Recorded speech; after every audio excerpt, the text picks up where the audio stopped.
And here in this album of engravings and miscellanea and poems is this pasted in nightmare, which is during the night.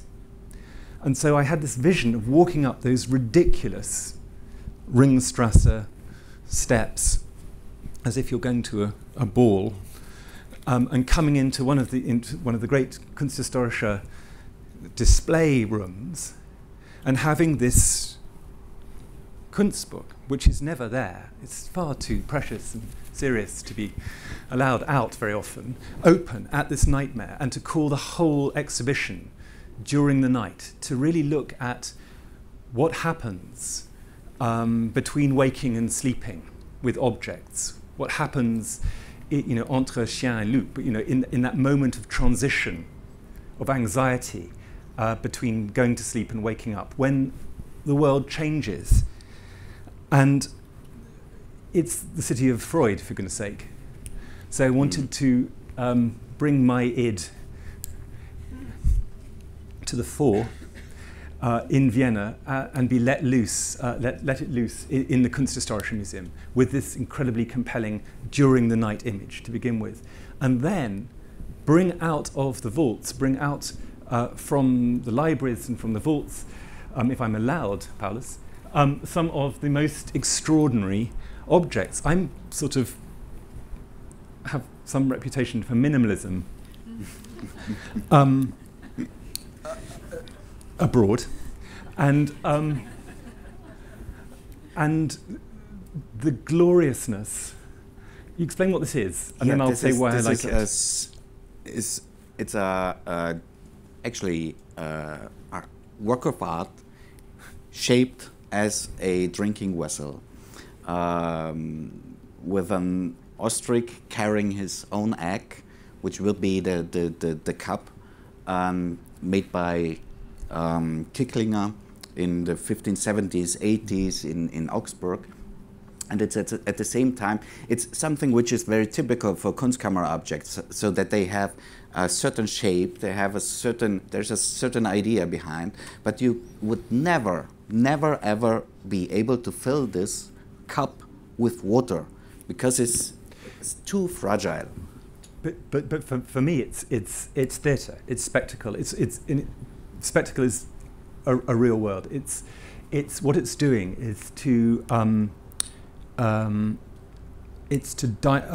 a dynamic way to map the world. This is Theatrum Mundi. It's the theatre of the world. So here you've got this is Africa. This is a 16th century vision of Africa. It's also, of course, it's also a nightmare for me. I mean, in the sense that this is the purest expression of more that you could ever have. More is more. No, this is just more that you could have in the world.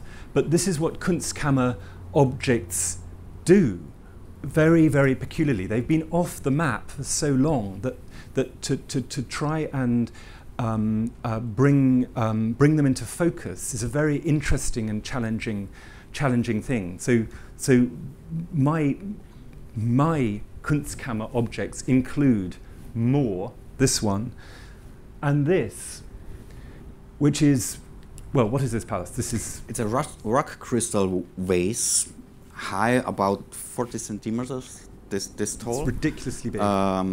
Made in the first half of the 13th century in Sicily, probably in Sicily.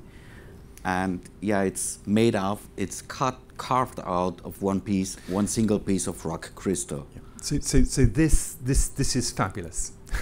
This is seriously fabulous. This is the biggest sculpture out of rock crystal ever attempted and created in the world. It is monolithic. It's one stone, and that idea of the monolith, which is so powerful in sculpture, right up to now, about what a sculpture might mean and the presence of sculpture.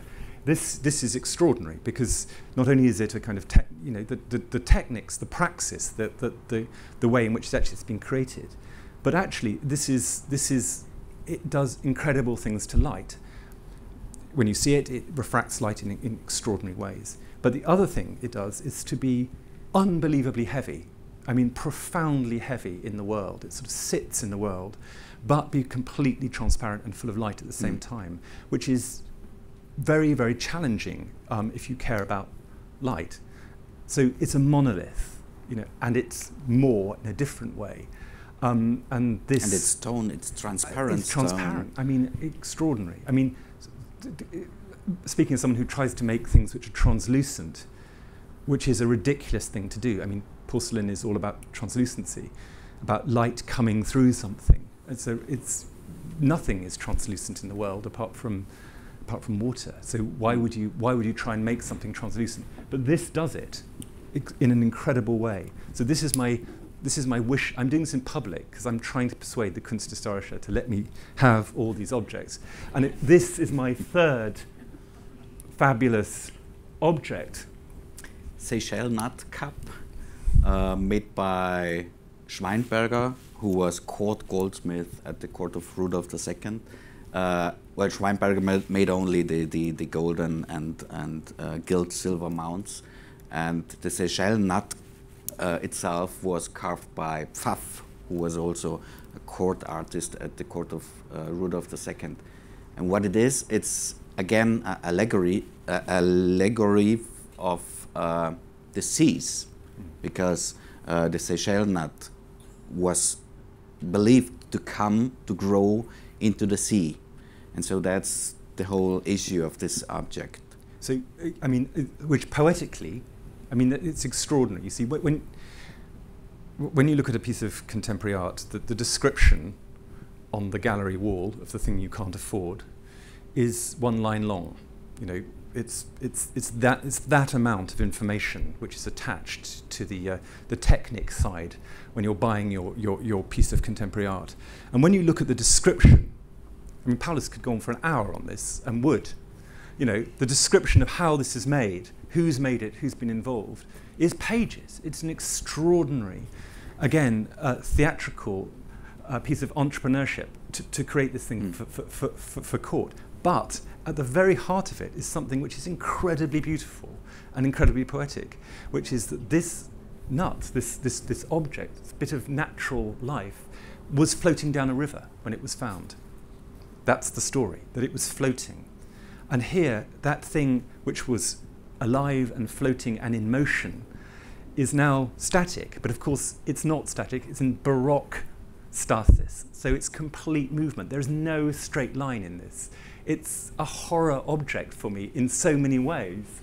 And yet, it's absolutely at the heart of it something incredibly glorious and beautiful, which is how do you capture something and hold it, which is in constant movement. And so many of these Kunstkammer materials are natural objects which are then transliterated, transformed, brought into art. Yeah, into art, and changed. And this changed. is changed. That's something changing nature, trying to be even better than nature. And things like that, they are all in this Kunstkammer ideas. So, but the other thing about them, of course, is that they're obviously objects of display. But one of the sort of most interesting things about display, of course, is that it's incredibly dynamic in a Kunstkammer.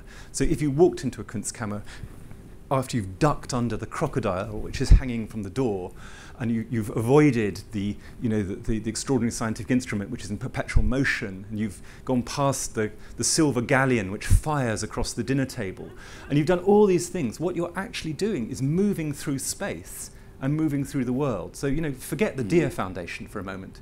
You know, this is very, very interesting spatially.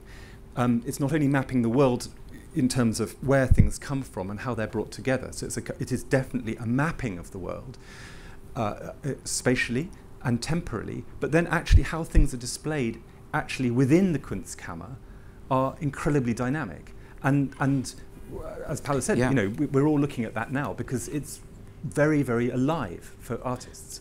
And also what's very important what was important into a Kunstkammer was that those objects were kept in cupboards, closed in cupboards, and they had all their neighborships. So there was not only this object, but there was another one next to it, and probably in the same cupboard there were even natural objects. And by combining, by seeing, by looking at these objects and combining all those things which were combined in the Kunstkammer, you should get a key of things. And that's like I said before, a walkable encyclopedia, and the written text is the objects. And critically, it's also about repetition.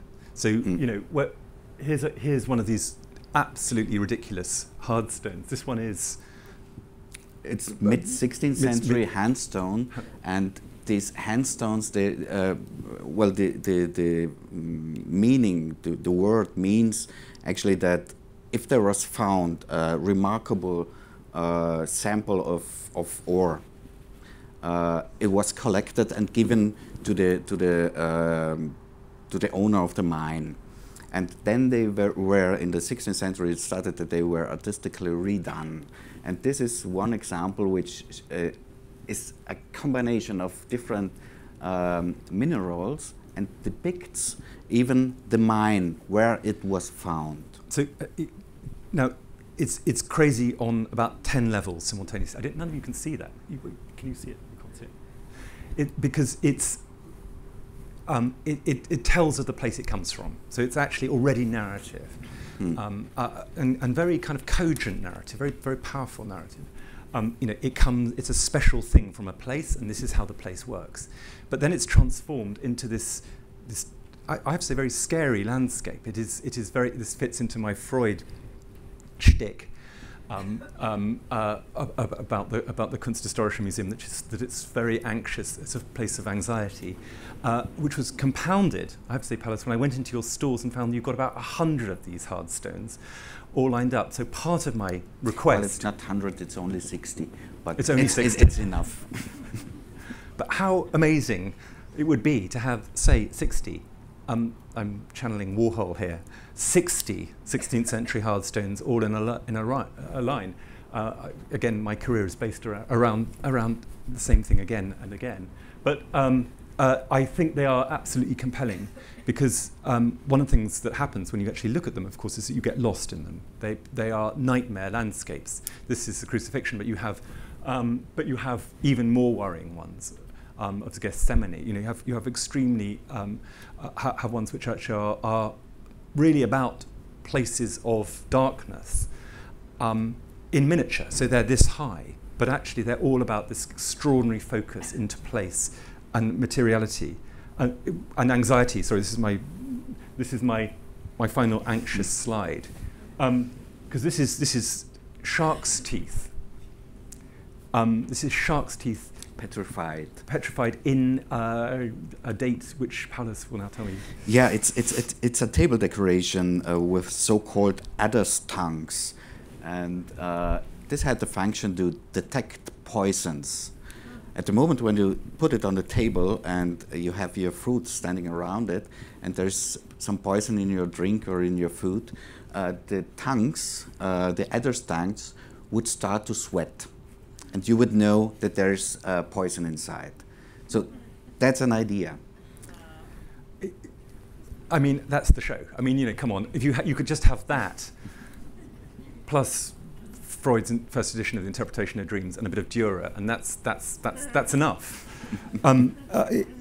It's a really, really anxious object. You know, the thing is that we're not used to seeing 16th, 17th century objects as objects of anxiety. We see them as objects of skill, of the translation of skill in it, you know, and we read them as sort of cultural or art historical texts. But in fact, they're real moments of crystallization of particular thinking about problems. I mean, the poison thing is very interesting, because actually porcelain was used in the Middle Ages in the same. There are very, very few porcelain objects come all the way from China to Europe, but when they do, there's this great legend that if you're an emperor or a pope, you could drink from a porcelain cup and not be poisoned.